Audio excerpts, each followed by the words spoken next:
Hey guys, what's going on? We're back with Rick and Morty Season 2, Episode 4. Okay? And you're Shane. And I'm Shane. That's fucking Shane. I should have said that. Yeah, that's Shane. I'm Zach. Sorry guys, what's going on? We're Pass back. it on. I'm James. You said it though. You already fucked it up. Alright guys, jeez Louise, I'm sorry about that. And at this point, you would have seen that we've kind of rebranded a little bit. So hope you like the logo. We are in a new setup as well, so hope you enjoyed that. Hope you noticed that last time as well. Guys, what happened last time? We had unity, a hive mind, and the whole idea of groupthink, and which something I forgot to mention last episode, but that fucking hobo. There was a hobo that she was talking to. Yeah. Through. Yeah. What happened to him?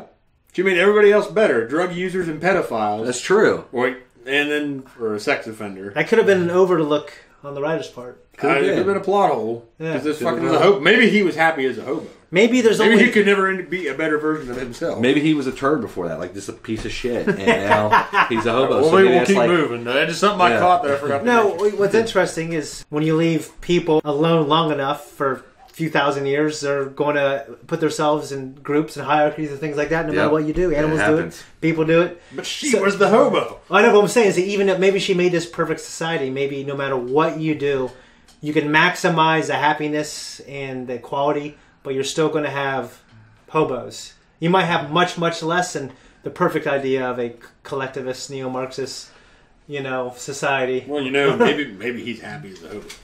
I think it was a writer's gap, but I didn't discuss this in our previous discussion, but it was funny how she took the destitute of society and took them over, and in some ways you could argue that now they did maybe have better lives. They lost free will, I guess, but Do you think they were talking about collectivism? Summer and Morty, or Summer was trying to tell everyone to break free and to be an individual, and then everything started messing up. So even though that wasn't because of Summer, that was because of Unity breaking down, because of Rick's toxic lifestyle, right? Yeah. I think it was the alcohol. Was that the writers saying, "Oh, we actually were really big collectivist socialist people"? You know what I mean? Well, it also reminds me of transhumanism, and maybe they imagine some people brain chips to heighten your brain function and your attentiveness to control that shit. Reminds me a little bit of Metal Gear Solid 4, where the Patriot system and the nanomachines heighten soldiers' sensitivity. It falls out and they both stabbing each other's necks. Yeah. That was the coolest fucking thing ever. Dude. I fucking awesome. love that game. It's definitely. I know it's not your favorite, but it ain't my favorite in the series just because I'm in love with Metal Gear Solid, Metal Gear Solid 2, Metal Gear Solid 3, and just the format of those games, the bosses, those characters. And they got away from that more in 4, not as much as they did in 5. They lost a lot of it in 5. Yeah. Well, we're going down a big rabbit hole. Yeah. Keep it rolling. As we usually do. Yeah. I enjoyed the last one. It wasn't a big laughing out loud episode for me, but it was pretty good. Yeah, no, it wasn't a big It was a lot to think about. No, one scene I did like is when that fucking Blim Blam or whatever in that secret underground basement. Sex chamber. Sex chamber. No, it was a hatch. One thing I liked is how, fucking Rick had him chained up in his fucking prison, and the only thing they needed to do to get rid of this little son of a bitch, this fat bastard, was to send fucking Jerry and Beth down there to argue. Yeah, I mean, he was like, I'm fucking out. We didn't talk about that storyline at all, but that was a pretty entertaining. That was the most hilarious. entertaining part of it was Beth and Jerry's fucking argument. Yeah, Jerry. He actually made me laugh the most, I think, in the last when episode. Blim Blam was pointing the finger at both of them and saying, well, actually, I didn't come here to eat babies. I came here to eat babies. And you could see Beth making faces at Jerry. Yeah. And then it would go back to Jerry, and he'd be making faces at her. Yeah. It was cool. You both hate each other. There's nothing to do with Rick. Yeah. Great. All right, guys. We talked about last episode. Now we're going to get into the next one. See you back here at the reaction. Did you buy us airline tickets? I wanted to thank you for letting me live here all this time. The Smith family is going to Paris. I don't like glowing rocks in the kitchen trash. Well, I don't like your unemployed jeans and my grandchildren, Jerry. But life is made of little concessions. You're gonna land on your feet. Who the f*** are you? My goofy brother Steve? He's been living here almost a year now. Everybody just relax for a second. idiot. That is an alien parasite. But I've known him my whole life. Use those to multiply and spread out. Steve wasn't real? He's a real piece of shit. But Uncle Steve taught me how to ride a bike. No, Steve put that memory in your brain so he could live in your house, eat your food, and multiply. Thanks, Mr. Poopy Butthole. I always could count on you. Mr. Poopy Butthole. Yeah. Gosh, it feels claustrophobic. But it's me, Cousin Nicky. I'm walking here. I mean, I'm not. Is that Andrew Dice Clay? We really do get into some crazy situations as a family. Stay quarantined until we know that there's no more of these things. I hear you. Now that I possess the mighty staff of Ragupapa, the world will... Yeah, think before you talk shit. Wait. And we called the fire department. You know they won't come here anymore. Marmalade is served. I don't want to go to the dance alone. Then perhaps you shouldn't. Shall we, Master Morty? We shall. Oh, wait. Don't leave without letting photography... Everybody stop remembering. There's only supposed to be 6 people in this house. But there's always been 10. No! The fact that I wrote this number down means that there's 4 parasites. Summer!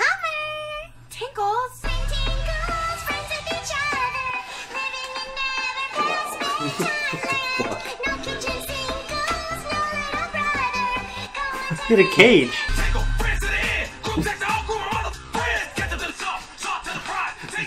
I've known Beth since high school, and her husband, Sleepy Gary, is hands down my absolute best friend. Thanks, Jerry. Beyond that, no. Rick, you love those barbecues, Rick. He wrapped in bacon. Oh my You know what, god. pencil? No! Shoot! Now look, it's like a Where's Waldo page. Can you find me? Check out all these zany characters. We'll be right back after these messages. Sleepy Gary, how do we know I'm real? No, you're real. Remember our vacation?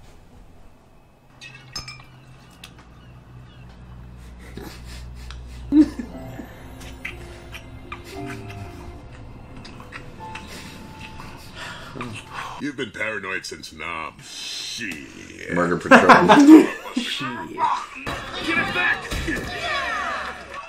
Oh shit. Grass tastes bad. No jumping in the sewer. Burger time. Rubber baby. Lick, lick, lick my balls. Yeah. You want to live? Then open the blast shield doors. Shut up, Morty. We all remember you as a friend. Well, I remember you as a whiny little piece of shit, Morty. Oh, yeah, yeah. I've got about... Pull the trigger. Do it, motherfucker. Pull the trigger. He set me up with my wife. The parasites can only create pleasant memories. I have a ton of bad memories with you. Ah. Crab dragon.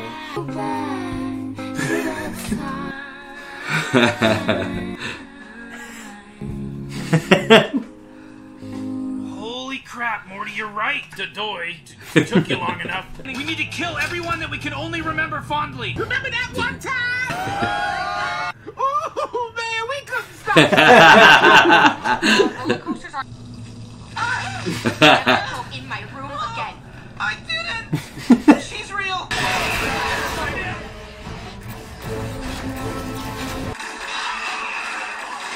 Going to town. Yeah. Fuck yeah. Oh my god! Why in the kitchen? I do it everywhere. Stop shaming me. Zach, he was standing up. There you go. See? Remember when you weren't going to shoot me? Nice kill shot. I did the butler. Hide me, Sleepy Gary. No, I want to be with Gary. Look out for that homeless guy! Open the door! There isn't time! Just run! Get out here and help me! They say you shouldn't do that! Just run!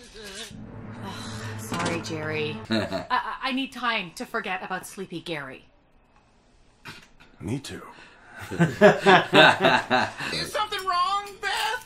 Oh, Beth! Nope, I was wrong. Wait, but Oh, Beth, why? Oh God, Mr. Poopy Butthole! Keep breathing. Look at me. What's happening? Look at me.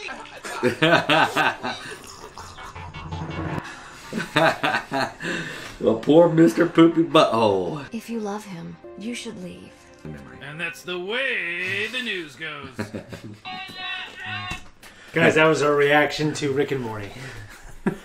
Holy shit. That's kind of another fan favorite, Mr. Poopy Butthole. That was an action-packed episode. It was very action-packed, yes. I loved the hell out of that kept episode. rolling. Mm-hmm. That was one of my favorite episodes for sure. It's a good one, for Yes. sure. It's a fan favorite. And Mr. Poopy Butthole is a fan favorite. I knew something weird was going on when I saw Uncle Steve. I just knew that something was odd with that whole picture. Mm-hmm. There's too much positivity and love, right? Too much positivity and love. How'd you feel about that, Zach? What, it's Uncle Steve? Just that type of environment, the positivity and love. It was definitely... It was unfitting. Rick first walks in. He's like, I don't want any glowing rocks in the trash. Yep. Yeah. It's like, well, I don't like your unemployed genes and my grandchildren, Jerry. Yeah, that the was life great. is made of little concessions. I'm always amazed at how easily you can remember lines, like the whole fucking line. He's done it forever. That's great. Because he incorporates into his personality. Hell yeah. Weeks, years. He becomes that character. Parts of it. Well, definitely Rick is he's become an idol of mine. I need a little Rick statue. Somewhere. You do. You need a Rick. I need a little Rick Bible. Book. I need a Rick book. Is what I need with all of his sayings. It's fucking amazing. How about a little Rick tramp stamp right in the center of your lower back? No, I ain't going for that. You guys have a character, and like I can answer Zach's. I can answer this question for Zach. So I guess it's mostly for Jamie. Do you ever have any characters? I guess maybe for the audience that you saw and you're like, okay, I admire this character so much. He's so well written, and he might be flawed, but I just am such a fan that you start incorporating his speech into your vernacular. So I've seen the first season of this show. Okay. And I really love this character, and it's Don Draper. And Mad Men. Mad Men. Well, I've seen the whole show, and we should all go through it eventually because it's one of my favorite shows. It's weird because how revered it was, but not a lot of people, none of my friends have really seen it. Yeah, I ain't seen it. I've seen the first episode. That's all. The very first episode? It's I love it. So Don Draper, obviously is just a cool cat, man. He's, very polished, flawed character. Cool, handsome, gets all the women, you know what I mean? So, but he's successful, he's intelligent. But yeah. He's obsessed with what he does, and he works at an ad agency. You've seen the first episode, and he's all about the art of making ads. I know John Hamm himself was like, I don't know why so many people love this guy. He's a terrible person. Yeah. And he is, but I love him. So I get that. I loved him, and I wish I was more like Don Draper, but unfortunately I'm more like Tom Prater, the fucking local carpet salesman. Okay. Fat, overweight loser. I love Mad Men. There's a lot of great characters in there. You know who I really love? I love that character. Skywalker. I love Anakin, but he possesses a lot of traits, that, for instance, like mass murder, Well, but I know that growing up he was. Oh yeah, so he's the chosen one. He's the undeniable hero. He's got all these incredible qualities. I guess James and I are lucky that this channel wasn't called The Chosen One. There you go. Close up of your face with your scar. I know. But for me, I really like Nathan Drake from Uncharted. I ain't played them games. And I really love. You've never seen him, just like you've never seen the Star Wars, but Indiana Jones. Like Indy's a cool cat. A lot of the same reasons you love Don. Right. Some of the great reasons you love Indy, except Indy's also an archaeologist. You know what I mean? Yeah. Made me want to be an archaeologist when I was younger. Zach, I know growing up, you and I had probably 50 of these. Maybe one or two now. It could be a musician. It could be a video game character. And by the way, I know when you're lying. I know I can answer this question right now. But I want to hear what you have to say. All right. About. All right. Oh. What he's getting at, my favorite movies are the Kill Bill movies. Kill Bill Volumes 1 and 2. Yep. Now, this did not occur to me when I first saw them. Okay. When I first saw them, I just rolled through them, and I really liked them. It was a couple years later. It was a couple years later. It was like... And it was just a moment. And he's the one that did it. So I can thank him. Someone can thank him. I don't know. But one day we were talking about Bud. Okay. From Kill Bill. Michael Madsen. Mm-hmm. And he goes, I can really see you living that way.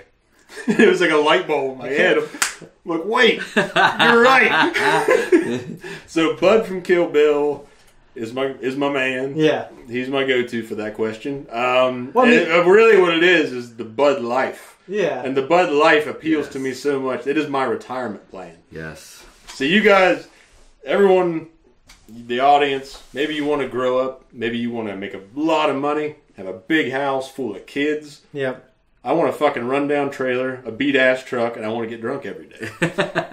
And that's what I want to do. I have no loftier goals or aspirations. So that's what I want. The Bud Life is my retirement plan. And what's nice about it is this whole project can go to shit. Yeah. And I still have what I want. Well, besides some of that stuff, I think when you watch his movies, there's a lot of admirable things about him. I mean, with the way he doesn't dodge guilt, the way he can confront his past in a way honestly. Yeah, he has a lot of he's got a lot of courage in that way. He's living in a rundown trailer, but I think I would argue when you watch that character, the evidence that we have is that he does love money, and he just didn't have any. That's true, okay. But so you're saying we had this conversation, and I've gone through it in my head. Okay. You got to consider the fact that this is a man that used to be very well trained. Yeah. Top class world assassin. Yeah. He could have gone into any line of work, into PMCs, private military contractors. Yeah. He could have stayed in the hitman business. He could have done a lot of shit to make a lot of money and stay on top and have all he wanted. Instead, he chose to be a bouncer at a titty bar and get drunk every day. I really just think he's the kind of guy that doesn't give a fuck. You're right. And I think that but you also mentioned the guilt factor. I do think that he regretted, and him and Bill had a falling out over the shit that happened with Beatrix. And so he brings a lot more human qualities to that group, because the rest of the assassins, Oren Ishii, she went on to become the head of the Yakuza. Vernita Green, she went to become a housewife. Yeah. She lived kind of a semi-normal, kind of what Beatrix wanted. So she took what Beatrix wanted. Yes. In a sense. Yes. Elle Driver stayed with Bill. Yeah. And kind of does the same shit she'd already been doing. So she somewhat stays in the life. And Bill cashed out and is living somewhat the high life. Yeah. And he got his daughter. Yeah. So Bud's the guy that... You're saying Bud's like almost the most moral one, because in that sense, his demons overwhelmed him to the fact that he couldn't just ignore what he's done. I think he carried it. I mean, it may not so much be that it was about what he did to another. It's not. It ain't so much about what he did to another human being. It's just about what they did to her. Okay. And I think he carried that with him, but I don't think it destroyed him. I just think he's the guy that he could have been anything he wanted after that. Yeah. He could have stayed in that game and made money, but he chose not to. Okay. And I've even read up on it a little bit, and people talked about on the Tarantino films. Yeah. How they say, he might just think, well, like any good Catholic might be. Yeah. It's like, if shit's happening to me, I probably deserve it. Yeah. So he's just... You reap what you sow. No, okay. That's I think it's carried on into his character and in the films well enough to argue your point that he was just didn't know how to spend his money, and he wound up as a rundown guy in a trailer. I think there's both those there. Well, I think he probably spent up that money he had afterward. Yeah, I think he took all that money and spent it on whores and whiskey. Yeah, that's what I think he probably did. But he could have gone on to do anything. Instead, he just got drunk every day. Okay. And went to work at a titty bar. And was there a titty bar around here that's reputable that you could work at? I don't think that was reputable. There wasn't anybody in there. No, you're right. So there ain't nobody in here, man. So when I was growing up, though, who I wanted to be was Billy the Kid. Obviously, a real. Did you see character Young Guns? From Young Guns? That's who I want to be. Young Guns is a good one. I watched that with Robert. Like Robert and I Robert Shane's brother. We would watch that all the time, and I wanted to be fucked Billy the Kid. What drove me nuts about them movies, though, not to shit on your parade, but they're always fucking shooting in that movie, and no one ever reloads their guns. Oh, for 6 rounds per gun, and they're out there blasting them like they're Uzis. Yeah. Oh yeah. There's but definitely it's a '90s western, and '90s westerns have that transitional period where they're. Yeah. Some shit. You can always tell it's a 90s Western. Yeah. There was definitely some liberties taken. I can't think of any other 90s Western besides Unforgiven. Tombstone. Oh, and Tombstone, yeah. Tombstone is a great one. I saw Tombstone. I think Unforgiven's better.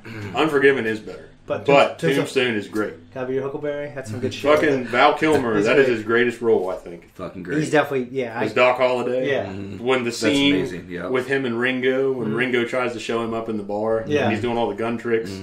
And Doc just has that cup, the little tin cup. He starts mimicking all his little gun movements. Yeah. It's great. Yeah. Hell yeah. They made a Funko Pop of that fucker. Really? Of Doc Holliday with a tin cup. Oh, that's amazing. And a lot of people, I've known people with Funkos that just turn their noses up at them. Yeah. Because, that's stupid. It's just a phase. Yeah. Until they get that one character. Yeah. That just, oh my God, I have to have that. Well, I mean, it's surprising some of the characters that they end up making with that. They've made great fucking figures of those. They character representation. They do. I've seen some really good ones. Have you guys ever peed your pants? Well, I was going to ask you the same thing, basically. When Morty had to pee like crazy, that brought back fucking memories. Well, I'm getting old, so I got a hack to that. It just happens. Now, where you live, Shane, it's not a big deal because you just walk your ass outside and take a piss, right? I did that when I lived in town. Yeah, well, I wouldn't do that when I was labeled a fucking pedophile these days for that shit. When I was 17, 18 years old, I used to 3rd Street house. I used to piss facing traffic, and then we did get the cops caught on this one. Well, yeah, you can't do that shit anymore.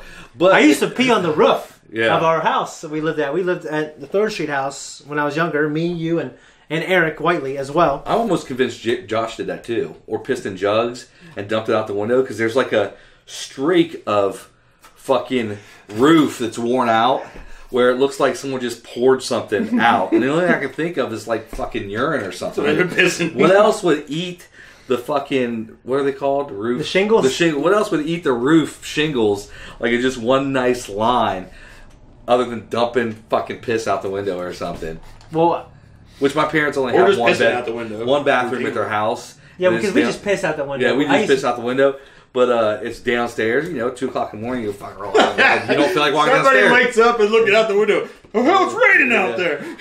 We used to piss all the window. But I think someone clearly dumped a lot of a certain substance out that window over a several year period. Yeah. And it's like a line down through there. But anyway, I've had a lot of times like this where I had to piss like crazy. One time when I was little, I pissed all over my mom's car, and I just remember telling Mom, I gotta pee so bad. She's like, well, Jamie, if you gotta pee, just pee. And I was just like, ugh. She said that? Yeah, she said that right. Yeah, and I did it right in the car. I fucking pissed. My dad would turn around, you fucking stupid. That was a line of his. I was like 7 years old. You stupid. I was like 7 years old. We're spitting on each other? Yeah. That's exactly what I was thinking of. Yep. But that's the hardest thing about living with my parents right now. I'm living with my parents. Just went through a divorce and we sold our house. So I'm living with my parents, hopefully for a short time. But they only have one bathroom. And there's me, my 3 daughters, my dad, my mom, and my brother. So what is that? 7 people? I mean, there was that many people there when I was younger. Yeah, 7 people. But I'm constantly waiting on the bathroom. So I figure out a hack thanks to one of my daughters. What's that? Piss in the cat litter box if you can't hold it. I gotta change that fucking box here. I don't ever want to do that. Yeah. I don't ever want to do it. I piss in a fucking bottle and just dump it in the window. Out of the window. Yeah, you can do that too. Yeah. When I was in 2nd grade, I was on crutches. I was in Hills. And I had to pee so bad. I can't fucking. I don't know why the fuck I never. I was at Hills. That's a fucking throwback, yeah. Yeah, and I fucking just pissed my pants because I couldn't make it to the bathroom. Yeah. I never pissed myself before that. I hope I don't see a bunch of memes of me pissing in a fucking. Like I never pissed the bed. Your face. I never pissed the bed once in my entire life that I can remember. Me and my siblings, we just didn't have that. Yeah, I mean, that's incredible. We just didn't piss the bed. I pissed in the bed recently.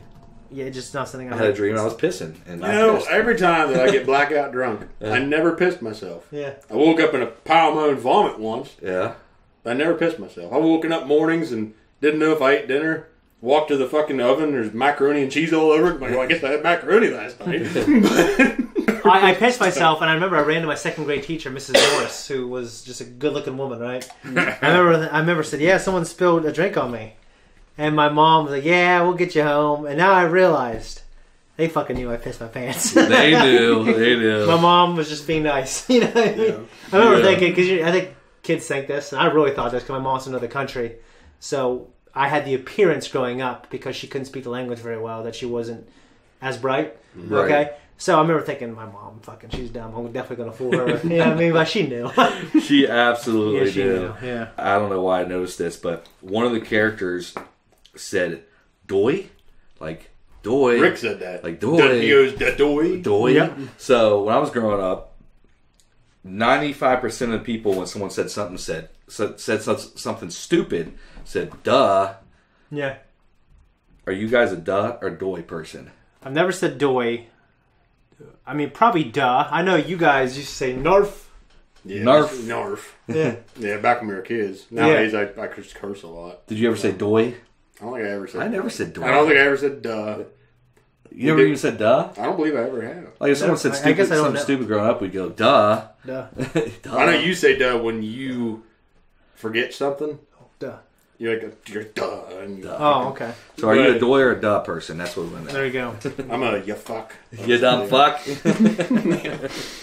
And I love the crux was Morty actually figured out, not Rick. That was great, yeah. So that was cool for Morty to step up, figure that out, realizing that he had no good memories, or I mean, not no good ones, but a lot of bad ones with his grandpa Rick. And we had that funny montage with some really horrific things. No. Yeah. Yes, I also like how was I think it was Refrigerator Lady was talking about a bad memory, like the flashback was a roller coaster. We were all screaming. Yeah, it's not a bad memory. Those roller coasters are thrilling. That's hilarious. I don't really like roller coasters. Roller coaster would be a bad memory for me. I ain't a big fan of them myself. I've been on a few, and it's cool once you'll get lost in it. Right. But I hate getting up to it, and I hate going on another one. I mean, I'd say I get bad motion sickness. The last time I've been on a real roller coaster was the very first one I've ever rode, which at the time was the fastest one in the world. It was the Steel Phantom. Oh, wow. No, dude, you and motion sickness goes back way back. I have so many memories of you and motion sickness, but... The last time I actually got motion sickness, like motion sickness bad, was when we were driving back from Cincinnati. That's the last time I remember you drive back from Cincinnati, and I had to pull over, dude, and you were fucking hacking on the side of the road. So we were driving... I was asleep, and then like somewhere in between Cincy and here, there's like a red light. Yes. And it's just like in the middle of nowhere. And we were not that far from Cincinnati. We were within. No, we were driving back to Marietta at this point. We were in Marietta. Yeah, we were driving. Yeah, but we were not that far on the trip yet. Yeah, we were only about 45 minutes away from Cincinnati. I thought we were farther. No, because once you're going, it's Route 32. Okay. The stoplights end about 45 minutes after the trip. Okay. So we were fairly close to Cincinnati. Well, at this point, I thought we were driving for hours. Right. I was asleep. And then you made a sudden stop. And it woke me up. And when I woke up, the motion was going. And we were stopped. And everything. Why we stopped? In my vestibular tubular tubes, vestibular tubular fluids going all over the fucking place, right? It's like fucking Zach Spitcan going like this. You know what I mean? And then, I had to throw up, and it was terrible. And there was somewhere in the galaxy, there is a hard drive with video of that. Because I just remember fucking holding up a camera going, laughing at him, but he's just like, there were so many times growing up that fucker would get sick in the car. Oh my god. So many times. Especially when you rode the back seat. You didn't get shotgun. The time before that I got sick was me, you, and Eric on Bear Creek Road. Because Eric is riding shotgun, right? Yeah. Or either or, and you were in the back. Out low? Yeah, that dumbass rule. Yeah. And I got fucking sick. Yeah, because Eric and I always did have front seat rule. Yeah. We always took it. Yeah. Shane always had to sit in the back. And then I think he thought, like, when I drove, I was going to be in that little club. I was like, fuck no. I'm not going to fuck. Kick a club and shove up your ass. You can't do, bitch. Fucking be miserable. Get in the back. Yeah. It's hilarious. Whoever calls it, calls. I do it to my brothers. One of my brothers come up to give me a ride or something like that. If they have a friend in the front seat, I kick them out. Really? Like Asian 4 Beauty, bitch, get out. For me, it's who calls it. We play that at work. Yeah. Now we've got for a ride. We're all riding together to lunch. Yeah. Who calls it, calls it. Yeah. See, I like to sit in the back because if we get on a head-on collision, we have more of a better chance of surviving the back. So that's what you're thinking about. Just in case. I did get sick. I did get car sick the first time I rode in a company car when I worked on the river. Mm-hmm. Because it had been the first time in years that I had never driven. Because I was always driving. Oh, you're always a driver, yeah. And then that was the first time that I just rode with someone. And I got fucking sick. Really? That was awful. See, nowadays, like, I know some of it back then was psychological, right? Right. So, like, if I'm on my phone now, I realize I'm getting sick when I'm not when I'm driving, but when I'm a passenger. Right. And I think, oh shit, I need to put my phone down, and then I can kind of clear myself up. Does that happen to you, like if you're reading in a car? Yeah. Yeah. Guys, I don't got too much else to say. It was a fun episode. A lot of action, funny moments. Mr. Poopy Butthole was a fan favorite. A lot of good one-liners. They're talking about Uncle Steve when he got shot. He's like, he was real. He was a real piece of shit. Yeah. And the Nazi, just think before you talk shit. One of my favorite parts was Rick flipping the Nintendo 3DSs. Yes. Which, because there's a lot of people trying to flip PlayStation 5s and Xbox. What is the new Xbox called? Xbox One X. Yeah, Xbox One X. A lot of people were trying to flip those. So if you go on Facebook, like you see people... selling PlayStation 5s for like $1,000. I wrote the same. It's not good for the market because when he says we can flip these sons of bitches. Yeah. Great. So I thought that was hilarious. All right, guys, forgot to do this last time because it was kind of a long talk, but so is this. I don't want to go too many episodes without doing a cool Rick and Morty trivia. You gotta keep that in. Rick and Morty. Yeah. Okay. So I'm at the official Rick and Morty fandom Wikipedia. So I'm going to go through some stuff here. Some of it's spoilers for these guys. I'm going to pick and choose here. This episode is inspired by the addition of Dawn's character in Buffy the Vampire Slayer. One of the writers found the idea of implanting memories through someone has always been horrifying. But we also see some of that stuff in Supernatural. Yeah. Like pretty much this exact idea. Was it Gabriel? Yeah. Okay. In one of the false memories, Rick is seen preparing to hoard a collection of limited edition 3DSs. Rick's voice actor, Justin Roiland, actually did this in real life. Yeah. At the beginning of the episode, Rick is seen dumping a bunch of glowing green rocks into a trash can. These were the same rocks that he collected at the end of the episode Morty Night Run. Okay. Strangely, it's unclear why Rick didn't write down the names of the original 6 on the paper as well, so that he would instantly know who was fake. One possible explanation is that the parasites might have been able to alter the memories of the original family's names, coercing them into killing each other. Okay?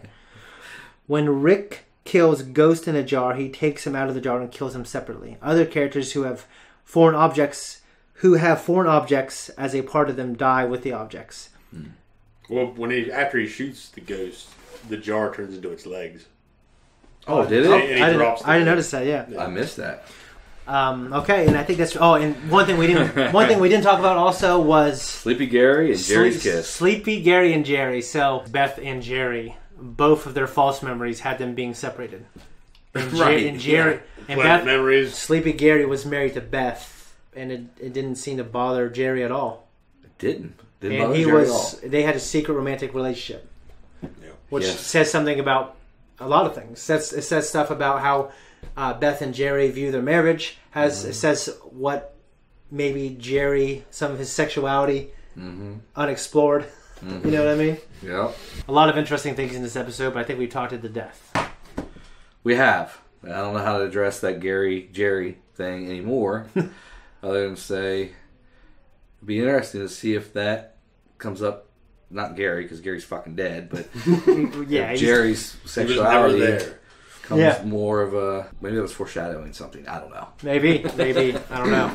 But guys, I think that's pretty much it. I think we're out. All right. Peace. Guys, thank you so much for watching our reaction and our basically mini podcast conversation breakdown of the episode.